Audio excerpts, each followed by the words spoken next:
السلام علیکم، اسمی محمد آفاق خان۔ بدقسمتی سے ہمارے ملک میں ناانصافی دیکھیں کہ اگر کسی غریب کو آٹے کی بوری چاہیے ہو تو اس کو قطاریں لگانی پڑتی ہے اور اس میں بہت سارے غریبوں کی جان چلی جاتی ہے۔ سوچیں کسی ملک میں ایک آٹے کی بوری کی خاطر کسی کی جان چلی جائے، اس ملک میں کتنی ناانصافی ہے۔ اور دوسری جانب اسی اسلامی جمہوریہ پاکستان میں کراچی عید کے نام سے فیسٹیولز کروائے جاتے ہیں جہاں پر بڑے بڑے گھرانے کے لوگ مفت کھانا کھانے آتے ہیں۔ اب وہ لبرل جن کو یہ قربانی میں یاد آ جاتا ہے کہ ایک غریب کے گھر پہ کولر لگا دو لیکن قربانی مت کرو، یہاں پر یہ لبرل مر جاتے ہیں صرف مفت خوری کی خاطر۔ ان کے ذہن میں یہ بات نہیں آتی کہ اس فیسٹیول میں جہاں پر کئی ٹن کھانا ضائع ہو جاتا ہے، کیوں نہ کسی غریبوں میں یہی کھانا تقسیم کر دیا جائے۔ کیونکہ اس وقت ہمارے ملک کی صورتحال کچھ اس طرح سے ہو چکی ہے کہ اگر چیریٹیز نہ ہوتی، زکوٰۃ خیرات صدقات دینے والے لوگ نہ ہوتے، ایک دوسرے کے احساس کرنے والے لوگ نہ ہوتے تو کئی غریب بھوک سے مر رہے ہوتے۔ آج کل پاکستان کی صورتحال کچھ اس طرح سے ہے کہ اگر آپ کو پاکستان میں خوشی سے رہنا ہے تو آپ کو بھوک نہیں لگنی چاہیے، آپ کو گھر میں بجلی کی ضرورت نہیں ہونی چاہیے، آپ کو پینے کے لیے پانی کا احساس نہیں ہونا چاہیے۔ اسی طریقے سے اگر آپ چاہتے ہیں کہ اگر آپ اس ملک میں خوشی سے رہیں تو جو بھی آپ پہ ظلم ہو رہا ہو آپ میں کوئی احساس نہ ہو، کوئی آپ کے بچے کو مارے آپ کو کوئی احساس نہ ہو، آپ کے بچے آپ کے سامنے بھوک سے مرے آپ کو کوئی احساس نہ ہو، آپ کے بچے آپ کے سامنے علاج نہ ہونے کی وجہ سے زندگی کی جنگ ہار جائیں، آپ کو کوئی احساس نہ ہو،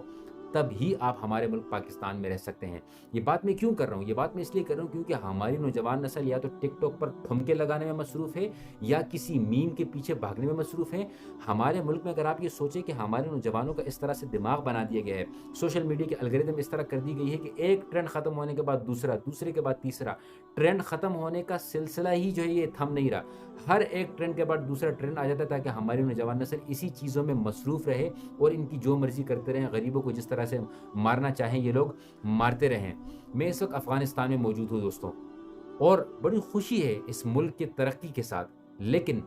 دکھ بڑا ہوتا ہے جب یہ سننے میں آتا ہے کہ کیا پاکستان کے 1 روپیہ افغانی جو ہے وہ 1 روپے تو پاکستانی آپ کے 3-4 روپے بن جاتے ہیں۔ اسی طریقے سے افغانستان میں لوگ کام کرنے آتے ہیں، جو افغانی یہاں کے لوکلز ہیں وہ یہاں پر کام کرنے آتے ہیں، اگر ان کی فیملیز پاکستان میں موجود ہے تو وہاں پر پیسے بھیجے جاتے ہیں کیونکہ پاکستان کی کرنسی بالکل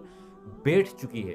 جس طرح سے لوگ انگلینڈ جاتے ہیں، دبئی جاتے ہیں، مسافر لوگ مختلف ممالک میں جاتے ہیں کیونکہ وہاں کی کرنسی اچھی ہے تو وہاں سے پیسے بھیجیں گے تو پاکستان میں زیادہ بن جائیں گے۔ افغانستان میں بھی اس طرح ہو رہا ہے۔ 40 سال ایک ملک میں جنگ رہی ہو، الحمدللہ وہ پھر بھی اگر ہم سے بہتر ہو تو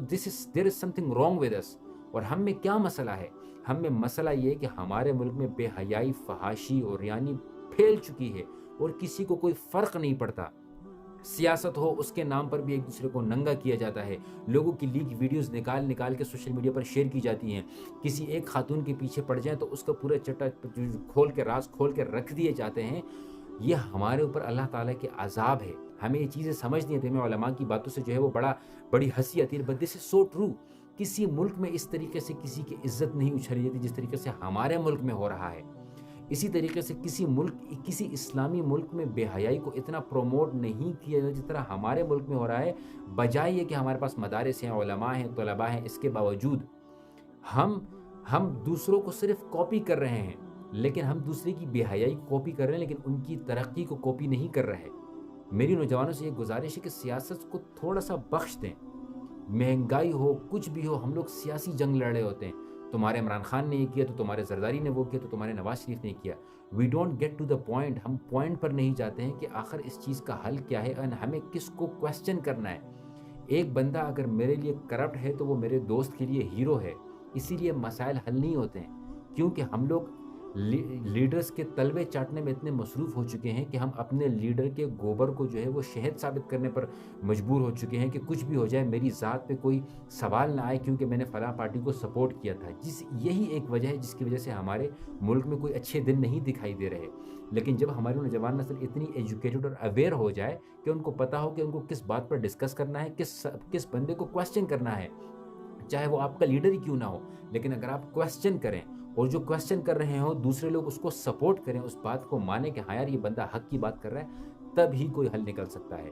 ورنہ آپ کو یا تو ٹک ٹاک کے ٹرینڈ پر لگایا جائے گا، یا صبح اٹھ کر میڈیا آپ کو بتائے گا کہ آپ کو کیا سوچنا ہے، یا آپ کی کسی مخالف پارٹی کی کوئی لیک ویڈیو آئے گی، یا آپ کے لیڈر کی نماز پڑھتے ہوئے کوئی تصویر آئے گی، اور آپ کا دن اسی میں گزر جائے گا، کوئی اچھا دن دکھائی نہیں دے گا۔ اگر آپ کو اپنے ملک کے اصل حالات معلوم کرنے ہیں، ایک تو آپ کے ملک میں جو رہتے ہیں ان کو پتہ ہوتا ہے، ایک وہ جو ملک سے باہر ہوتے ہیں ان کو پتہ ہوتا ہے کہ دوسرے ممالک کس طریقے سے ترقی کر رہے ہیں اور آپ کا ملک کس طریقے سے تنزلی کی جانب جا رہا ہے۔ تو میری آپ لوگوں سے یہی گزارش ہے، یہ ٹک ٹاک کے ٹھمکوں سے نکلیں، ٹرینڈ سے نکلیں، منافقت چھوڑیں، یہ جو لبرلز منافقت کر رہے ہوتے ہیں یہ ذرا چھوڑیں، اینڈ لیٹس بی ون، ذرا سے یونائٹ ہو جائیں اور دیکھیں کہ کون ہے جو آپ کے ملک کو اتنا نقصان پہنچا رہا ہے، ان کو سوال کریں